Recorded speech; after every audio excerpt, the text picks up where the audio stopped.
Récemment, j'étais témoin d'un accident. Une voiture de tourisme s'est écrasée de plein fouet contre l'arrière d'un autobus immobilisé. Heureusement, le bus était vide et personne d'autre que la conductrice de la voiture n'a été blessée. Lorsque la police lui a ensuite demandé ce qui s'était passé, elle a répondu tout bêtement qu'elle avait regardé trop longtemps dans le rétroviseur, au lieu de regarder où elle allait. Aïe! Malheureusement, c'est quelque chose que l'on peut observer chez beaucoup de gens. Ils font exactement la même chose sur la route de leur vie, sur leur propre chemin de vie. Il y a quelques mois, j'étais invité à un mariage. À notre table était assise une vieille dame célibataire. Elle nous a raconté l'histoire de son ancien mariage dans les moindres détails. Comment elle a été traitée par son ex-mari, ce qu'il a dit, ce qu'il n'a pas dit, ce qu'il a fait, ce qu'il n'a pas fait ou tout ce qu'elle aurait aimé qu'il fasse. Tout à coup, quelqu'un du groupe lui a demandé depuis combien de temps elle était divorcée. Et voici ce qu'elle répondit. Plus de 36 ans.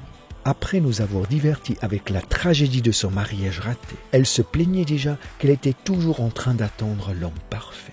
Bien évidemment, la dame était célibataire depuis 36 ans et cherchait toujours son âme sœur. Je me demande bien pourquoi c'est le cas.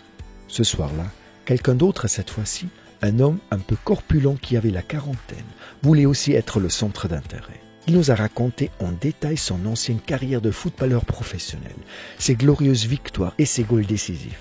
Il nous a expliqué à quel point il était cool et populaire à l'époque, dans le bon vieux temps, comme il l'appelait. Un peu avant, le même homme nous a cependant expliqué que, contrairement aux réserves et aux recommandations de son médecin, il participerait à une dégustation de vin et de slow food pendant 3 jours au Piémont, en Italie. Il pensait que son médecin était inutilement inquiet pour sa santé. Le diagnostic de diabète de type 2 qu'il avait récemment reçu, qui pouvait apparemment être attribué à son surpoids, n'était pas si grave que ça.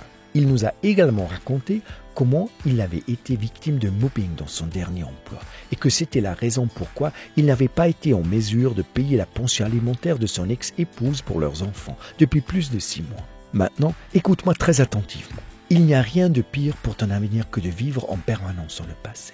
Quoi qu'il se soit passé à l'époque, c'est fini. Que ce soit la victoire ou la défaite, à minuit pile, la journée est terminée. C'est du passé, point barre. Chaque matin, tu renais à nouveau et ça recommence encore et encore. Et qui tu es chaque jour est déterminé par ce que tu fais ce jour-là et seulement ce jour-là. Tu n'es pas ton passé, tu es défini par ton présent. Ce que tu fais aujourd'hui, très concrètement, c'est-à-dire les actes que tu effectues aujourd'hui, déterminent à quoi ressemblera ton avenir. Tu peux apprendre du passé. Ainsi, tu seras un peu plus sage chaque jour de ta vie.